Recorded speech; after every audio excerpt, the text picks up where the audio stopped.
Hey friend, John McLennan here, and in this video I want to share with you how I play the guitar solo to Little Wing by Jimi Hendrix. Now this is, for me, in my opinion, one of the most soulful and one of my favorite Hendrix guitar solos of all time.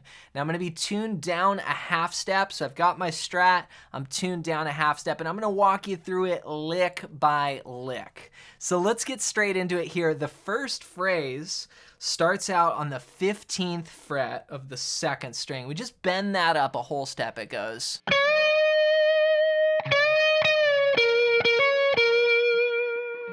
So I start bending that, and then pluck it again, then bring it down to natural 15, then 12 on that same string, then hammer 12 to 15, and then come back to 12. Now this starts right on the downbeat.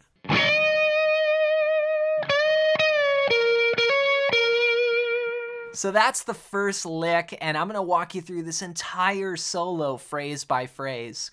But before we do that, if you're new to the channel, I wanna give you a gift right away. You know, when it comes to being able to solo just like Jimi Hendrix and play these expressive licks anywhere on the neck, you've got to be familiar with the fretboard. And so what I did was put together a system that I use for mapping out the entire fretboard.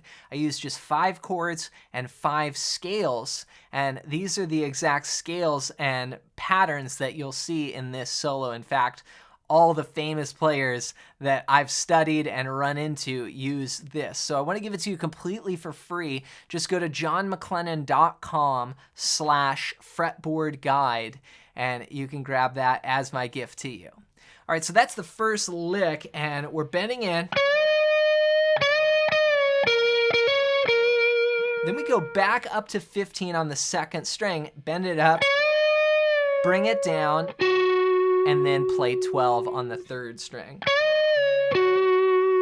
Then pluck it again, then bend 14, then grab 15 on the second string, and then, so we've got this little bend up, we grab this other note with our pinky and then come back to the bend like this. Then play 12, then 14, and we go back and forth, and Hendrix would do this all the time. He would just stay on one fret, and he would get all these notes by just really milking the bends. So it's like 12, 14, bend it up, bring it down, push it back up. Then it's up, okay, so we've pre-bent the note, and then pluck it again, come down to 12, and then 14 on the fourth string. So all together, now really this is using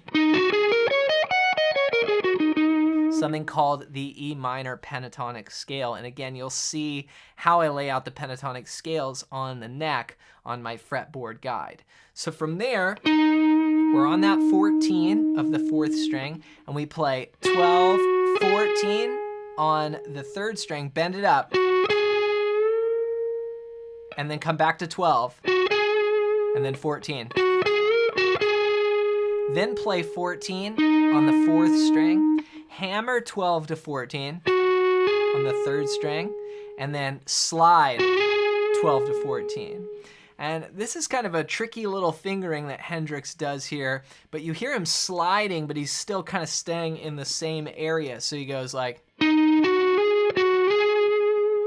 right? So instead of going like, and just plucking it, and then he comes back, hammers to 12, 14, then 14 to 16, slide up, and then slide 14 down to 12. So it's like he's going up the neck and then coming back down like this.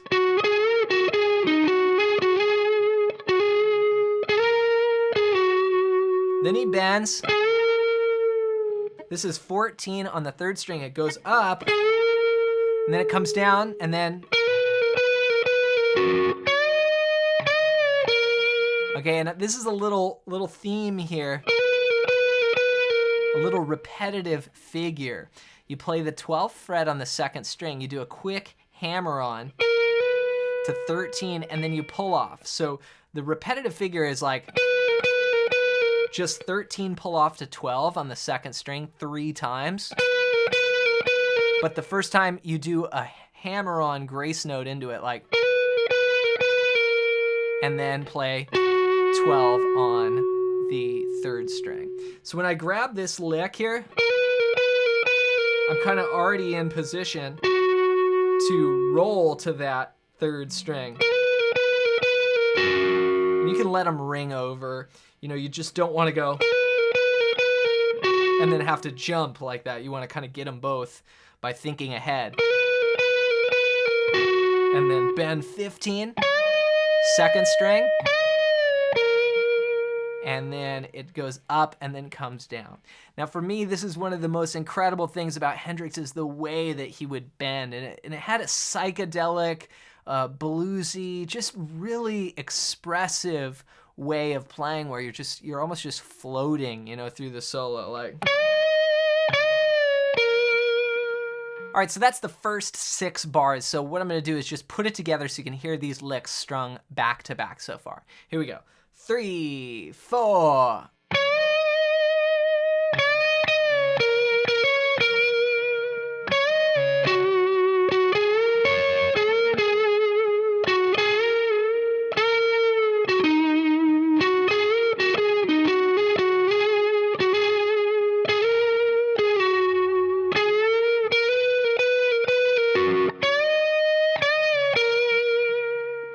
All right, from there, we actually go into this kind of double stop, almost country sounding lick. This is a lick that's used in, Southern rock and country all the time. You bend up the 14th fret, and then you grab the 15th fret on the 2nd and 1st strings. And it's really like, it's like bending into a G chord. And then he would bring it back down. So, and sometimes people play it like, and just grab the 1 note, but I like the 2. And then you bring it down 2 frets, and he does the same move, right? So it's, because the chords here go G down to F, so he's just going, and he just copies it. So just like you move a chord, Hendrix is moving a lick, which means he's playing off of a shape or a little pattern there. So after that, you're here on that F, and then the band goes to C, and he plays this double stop. And this is a classic move that Hendrix would use all the time. It's based off of the Hendrix thumb chord. And this is kind of the school that I came up playing, was the thumb over the top of the neck kind of style. And here you're playing 7 and 8. So you don't really need to use the thumb, but the point of me mentioning that is I'm visualizing this C chord, and the lick just comes right off the C chord. Again, when you see my fretboard guide, you'll see how the chords and the scales, like, to me, they're the same. So I don't really think of lead playing and rhythm playing. I just think of it as playing guitar.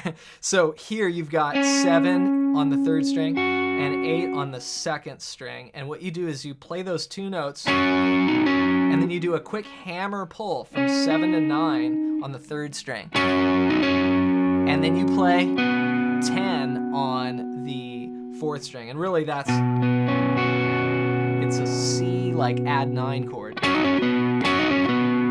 So that's the lick there. And you can even let them ring over. Like, let all of that kind of sound out.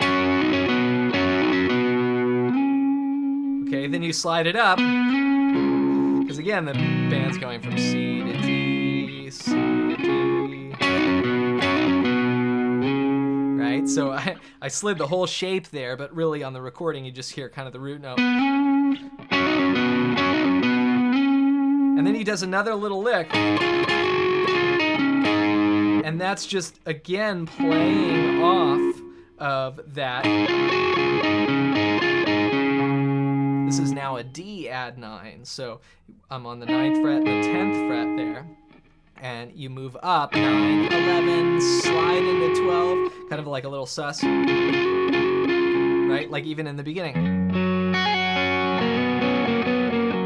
Hendrix is doing this, he's doing the same moves all over the place. He just always is able to make it sound fresh. But these are classic Hendrix style grips here. Off the D. And then of course, this is actually how the guitar solo starts. It's another overdub, and it's one of the coolest parts, but you just play the 12th fret, right? Harmonics, and then you take your whammy bar, you dive it down, and then you bring it back up. And he almost comes out of it like right into the bend. So you hear the dive down, it's almost like you're falling, and then all of a sudden you're coming back up, and then he shoots even higher with the bend, right? So it's really a roller coaster ride there. And then you're back to the top of the form. All right, so next let's try and put it all together, and I'm gonna bring in a little rhythm, just playing the basic chords so you can hear what the solo sounds like over the progression. Get set, and I'll count us in. 1, 2, 3, 4.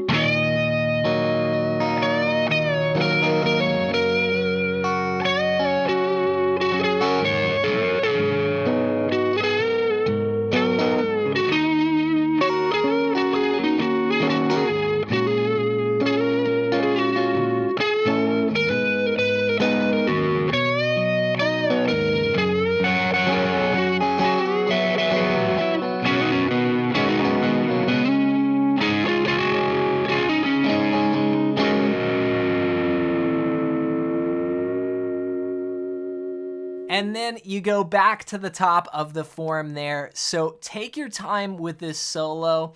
In my opinion, it's one of the most expressive and emotional guitar solos that I've ever heard Jimi play. So it's great to work on this, and it's gonna help you sound more soulful and definitely more bluesy in your solos.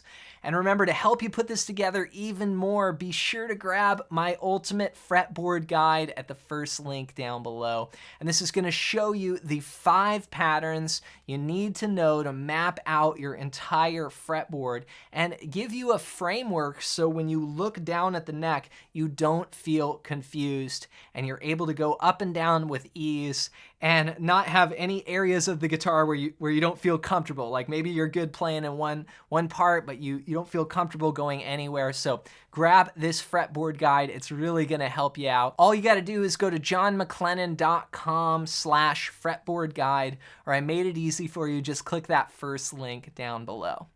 As always, thanks for watching, thanks for listening, and for more Hendrix, check out this video next.